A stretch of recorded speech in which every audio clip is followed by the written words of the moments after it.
right, here we go. So this is part 1 of the quiz review. Again, part 2, you'll have to watch online tonight. That'll be your course on YouTube. That'll be your homework. Because I don't want to rush too much through this. I'm going to do half in this class, half in a different class.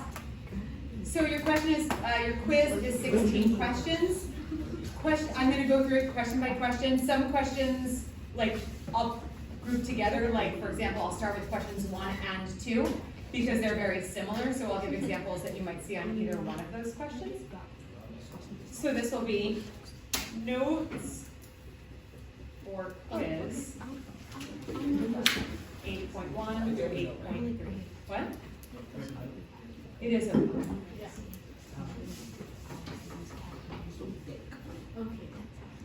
Okay, so the first questions 1 and 2, will show you a graph. You will be shown a graph of a parabola, and you have to find the solution. Are the notes online?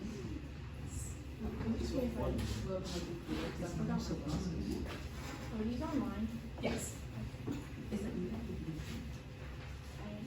Just so you know, sometimes like as I'm writing, like I'm using the notes that I already wrote and posted on Canvas, but sometimes as I write, like I word it just like a little bit different. So if you have something written down and then you go to like fill it out online, you're like, she didn't say it like that. It's just because when I wrote it the second time, I wrote it a little bit different. Okay, so let's take a look at some examples. So example 1. I'm going to give you 3 examples. This is only for 2 questions, but you could see any of these 3 types of graphs, so I want you to be able to be prepared for all of them. So I'm just going to draw a little coordinate plane. I'm going to keep these really simple, and I'm just going to do like 3 units each way. Let's say you have a parabola that's kind of sitting right there, and maybe it's happy. If you have to find the solution, what is that? What is the solution to this? Yes? 2. 2, very good. What the other? The solution Is it 2 or is it x equals 2? is x equals 2. The solution is x equals 2. And then I will explain why. The solution, go ahead. It's 2 because that's the only time it's hitting the x axis. Very good. The solution is the x value of the x intercept of the graph. So what I mean by that is the x-intercept is 2, 0. The x-intercept is 2, 0. The solution is x equals 2. So the x-intercept and the solution are very similar, but the x-intercept is always given as a coordinate pair, and the solution is just the x value. We don't need the y value because the y value is always 0. Okay, so that's one example. And then what if you have, going to do another coordinate plane.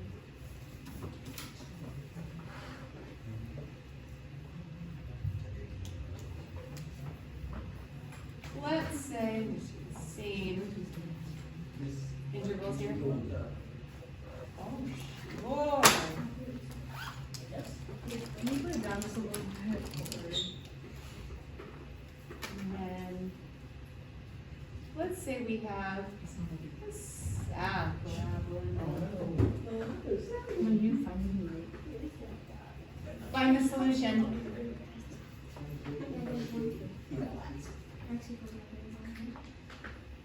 No solution.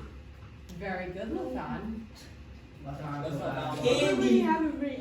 Hey, don't demand. Get the ass. There is no solution because Stop talking like that.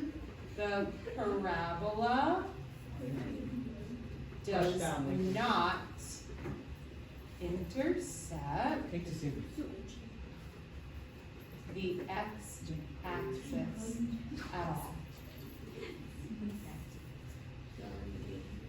So the X equals 0.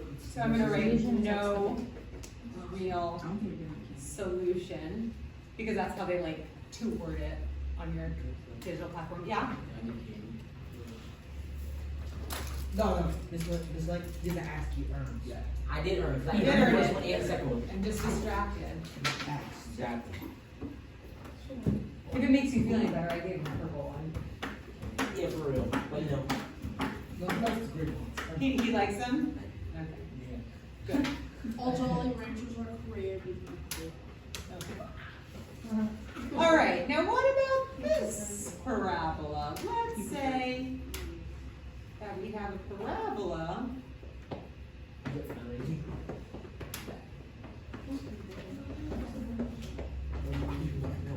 just making them all the same. And let's say maybe the vertex is here at 1, 3, and then kind of goes through these. Find the solution. Oh, whoops, you can't even see it. Why don't you guys tell me? One. Oh, I have a negative 1 and 3. No. Very good. The solutions are, I'll say x equals,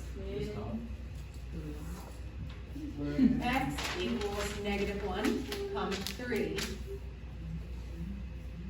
There are 2 solutions because the parabola intercepts the x-axis in Twice. 2 places. Wait, we have to put the negative first, then the positive? I don't think they care. Alright. I think it will be either way. So there are 2 solutions because parabola intercepts the x-axis in 2 places. This, if you get a question like this, it might specifically ask you as like a separate part of the question. I think it did this on the homework. It might ask you what are the x-intercepts as like the first part of the question, and then it'll ask you what are the solutions. Now remember, the x-intercepts are ordered pairs, and it will specify that in your quiz. If it wants you to write them as ordered pairs, it will tell you, write ordered pairs separated by a comma. So, what are the x-intercepts? -1, 0, and then Good. 3, 0. Very good. -1, 0, comma, Yeah, 3, 3, 0. They usually like them separated by a comma. And then it will probably ask you for the solutions after that. We just kind of did it backwards. So that's numbers 1 and 2.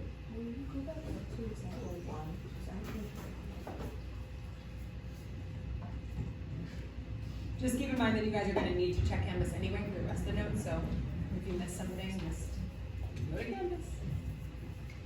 If I were you, I would make a little star in places where I need to fill something in. If I switch the paper and you didn't finish, just make a star, and then tonight go through all of your stars and find out where you need to fill in.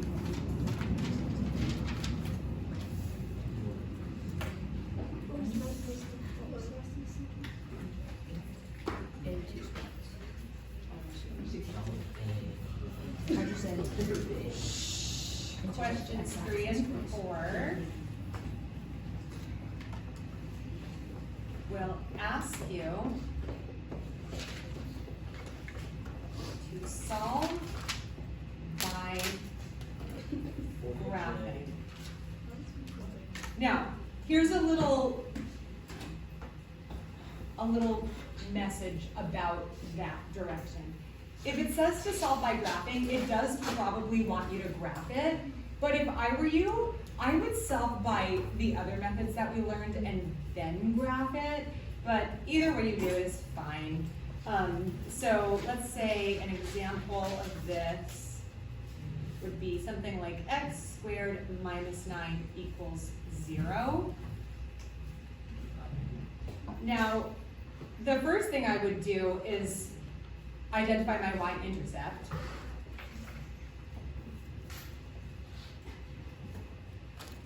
And that's really easy because the y-intercept is Nine. negative 9. Y-intercept equals negative 9. Plot this point. Now that doesn't mean it's the vertex, it just means it's the y-intercept. Then, this equation, I'm just gonna say this equation, even though it does tell you to solve by graphing, we could use the other methods, like we could either factor this and then use our zero product property, or we could simply use that square root property that we just learned about. I just think it's quicker and easier, so I'm just going to add 9 to both sides, and I'm going to do x squared equals 9. And now I know that my solutions are x equals what? It's 3. Oh, I'm sorry. Yep, negative 3 and 3 or vice versa is fine. Now I have my y-intercept and my solutions or my x-intercept, x values. I can plot that. So if I make a graph,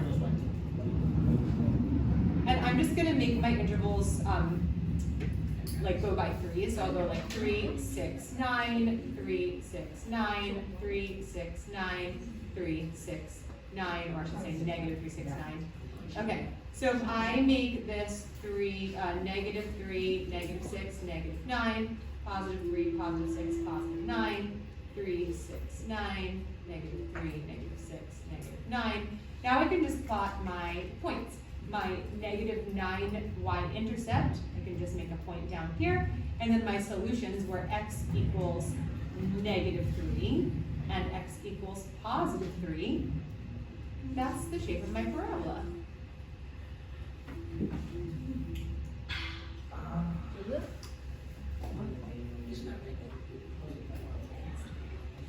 The way that we learned it is, I'm not gonna, it's just better to do it this way. It's easier. It's just easier and quicker just to go ahead and do it like that. Just make sure you can identify your y-intercept and then just go ahead and solve it by doing the square root property, which we learned this week. Okay. So number 4, or I don't know which one is gonna be which, but 3 and 4, one of them look like this, and then another one might look like this. So I'll give you another example.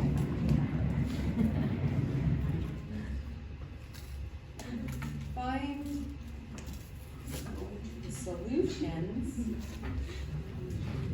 of x squared minus 6x plus 9 equals 0. Again, I'm going to use a different method here to solve, to get my solutions, which will get me 2 points on it. So, let's see. So what method would we use for this one? Or what would we do? To find solutions? Subtract 9. That won't really work. You'll end up with a fraction, then you'll have to find what number times itself will be a fraction. So that's not going to work. What's the method that we learned before that?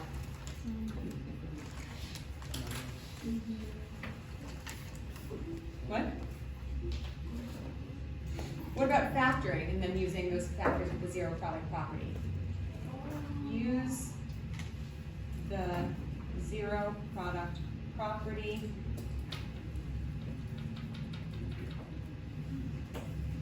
I'm gonna change the order of that. I'm gonna say first factor it.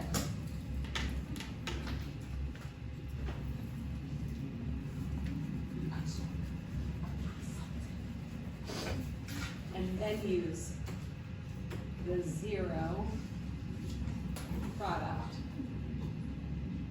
property. Okay, so if I factor this, I need to find the two numbers that will multiply to get 9 and add to get negative 6. Nope.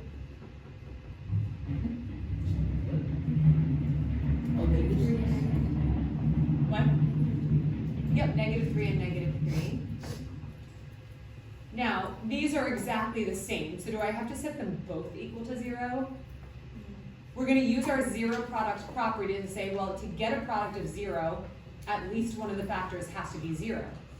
That's the only way that you can get a product of 0 if one of your factors is 0. Well, in this case, both of them are the exact same thing. So if x minus 3 equals 0, and we solve for x and get x equals 3, then it's going to be the same solution on the other part. And then because we're just getting one solution, that means that this is where the what is. The vertex. Yes, very good. Okay. Since there is only one solution, that is the vertex. So the vertex would be 3, 0, because the y value is always 0 where it intersects the x-axis. Now, if we try to graph this,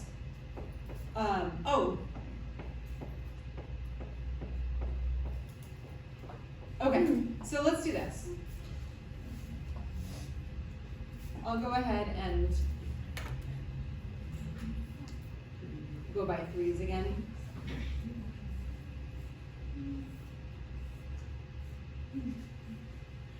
Three, 6, 9, 3, 6, 9.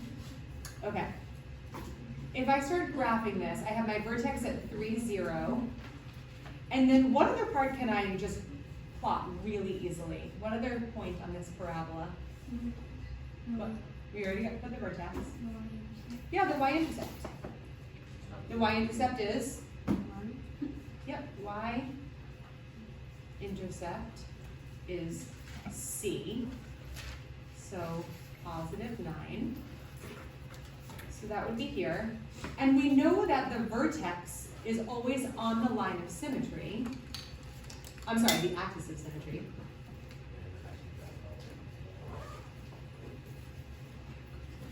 Since the vertex is on the axis of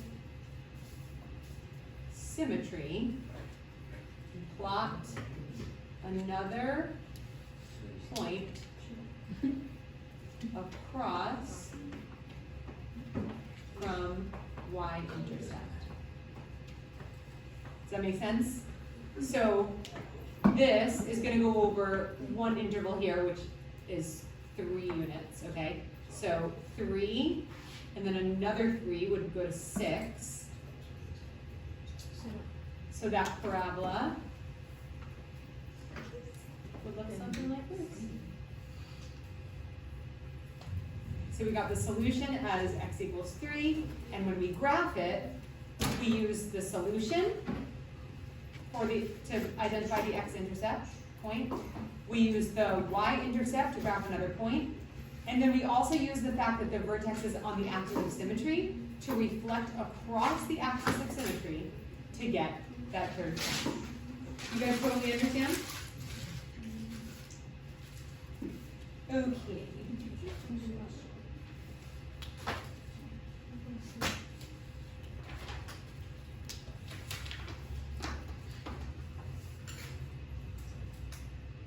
So question, that takes a little bit here.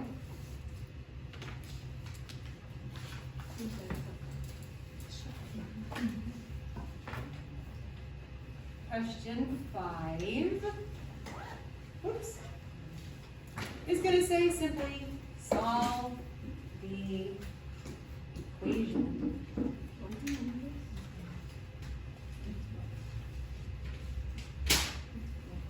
And it's gonna give you something simple like this, x minus 6 times x minus 2 equals 0. What should we do? Yeah, use the zero product property. Use zero product property to solve for x.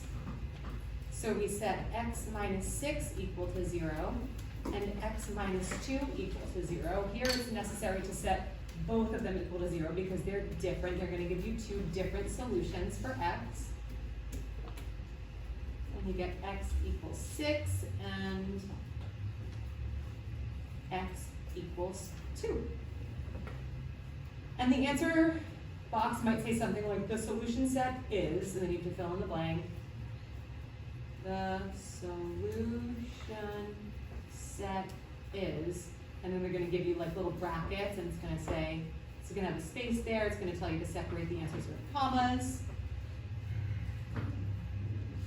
Here they ask you to give it as a solution set, so you don't need to say, they don't ask you to give it as an equation, they ask you to give it as a solution set.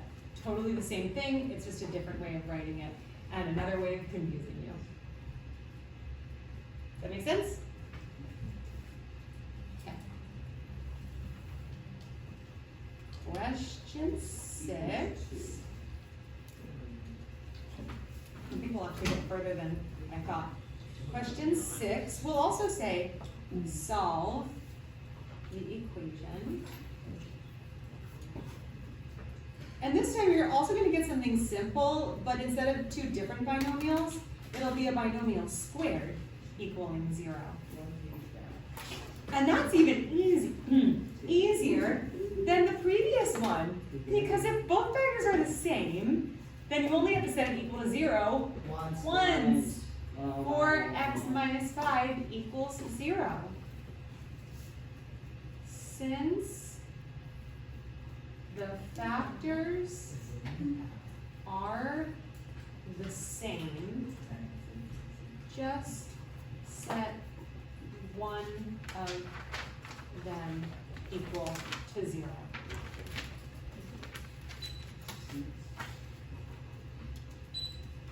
And then solve for x. Add 5 to both sides. 4x equals 5. Divide by 4 on both sides.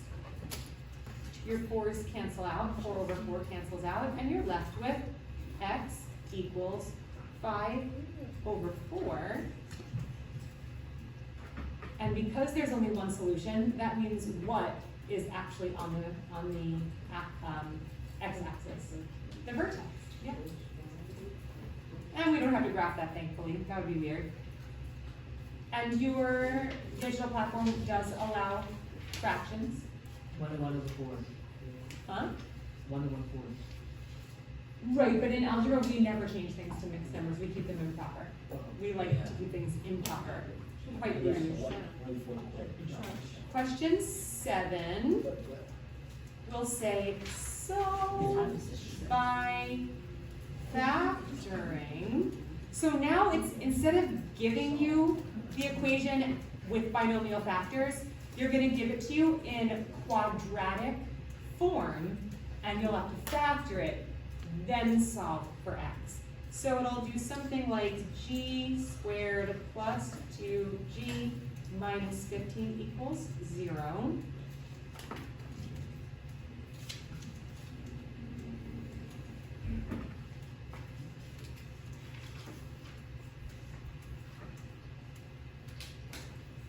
What do we do to find out what numbers go into these binomials?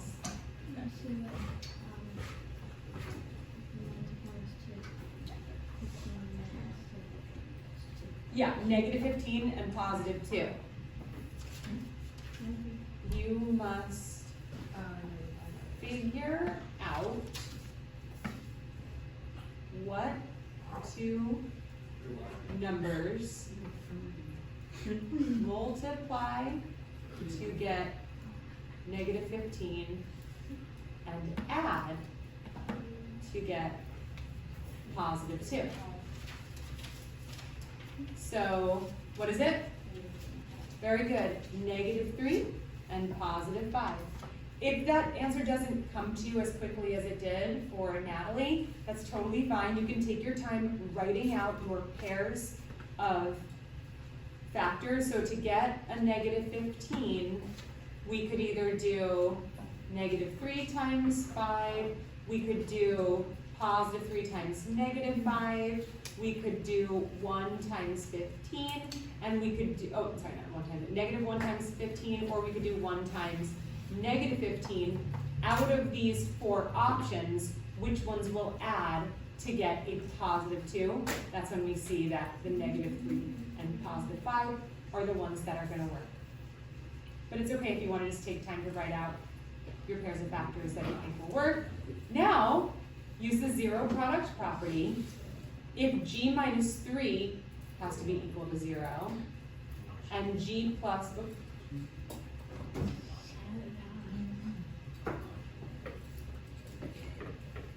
g minus 3 equals 0 and g plus 5 equals 0, we do need to solve both because they're going to be different. Then we add 3 to both sides and we get g equals 3. Subtract 5 from both sides over here and we get g equals -5. So the solutions are g equals -5, 3. I don't believe it will care what order you put it in. I try to remember to put it in like least to greatest, but honestly I don't think they care.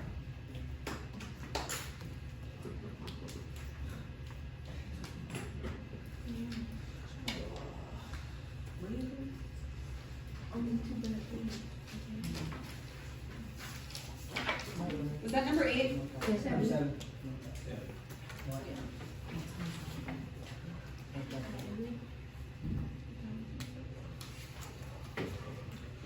Where's number 8? Oh, here it is. There it is. Oh, I know why. This is the big one. Okay. Yeah, this will be good because this will get us halfway through, but this is a big one and I've got about like 8 minutes to go over it with you. So this is the one where they give you the rectangle with the missing parts of the length and the width. Question 8. Yeah, that would be a good idea. It's going to say the total area of the figure is blah, blah, blah. They're going to give you a number for the total area. In this case, I am choosing 627 centimeters squared. And then it's going to say write an equation involving x, then solve for x. So that's what the question is actually going to say to you. And then it's going to give you big rectangle, and it's going to show you a piece of that rectangle. Inside is another rectangle. It's going to give you the dimensions of the width of the little rectangle and the length of the little rectangle. It'll also tell you that the distance from here to here is x, and the distance from here to here is also x. But if we need to find the x outside of this rectangle, we're going to need to work with what the information they gave us, which is the area of the entire rectangle. So how do we describe the area of any entire rectangle? Length times width. So we'll have length times width equals total area. Then underneath that, I'm just going to start subbing in information that I have. total area they give us is 627. And now we need the length and the width of the whole rectangle. The length, which is from here to here, is not given to us, but it is given to us in pieces. What pieces make up the distance from here to here? 26 and x. Because what we see from here to here is 26, and the rest of the way is what they said is the distance for x. So it would be 26 plus x makes the length. So I'm going to do 26 plus x as the expression for my length. And what about for the width? 12 plus x. Very good. 12 plus x. Because this is just part of it. I need, so this is the length, and this is the whole width, right? So I need 12 plus whatever this is. Well, this is x. So now I have two binomials equaling 627. Wait, how do we know the total area of the thing? It's given to us in the question. So, because I naturally wrote my numbers first and my variables second, just because that was the way it just looked in the picture, I kind of pause for a second and I say, well, I'm gonna have to FOIL that, I'm gonna have to multiply those binomials, and I know that that's gonna put my quadratic equation out of order. So what property do I want to use to put them in the order that's gonna work best for me? It's the order that means to move things? Commutative property, commute, to move. Okay, so I'm gonna make this x plus 26 because that equals the exact same thing, and x plus 12 because that equals the exact same thing. I'm just rewriting it so that when I FOIL it, I have everything in nice quadratic order. So now I FOIL, and I have x times x. FOIL stands for first, which is x times x. That's x squared.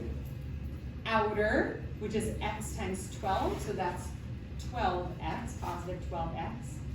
Inner, 26 times x plus 26x. And last. Wait, don't you combine 12x? I will in a second. I'm getting there. So then I have to do my last, which is 26 times 12, which I'll do quickly. That is positive 312. And again, that equals 627. That hasn't changed. So I'm going to do two things to work my way Wait, how do you get to a point. I just multiplied 26 times 12. I just did it really quickly. I already have it down. I'm not that smart. Maybe not in my head. So we do have to combine our like terms here. That'll make it nice and simple.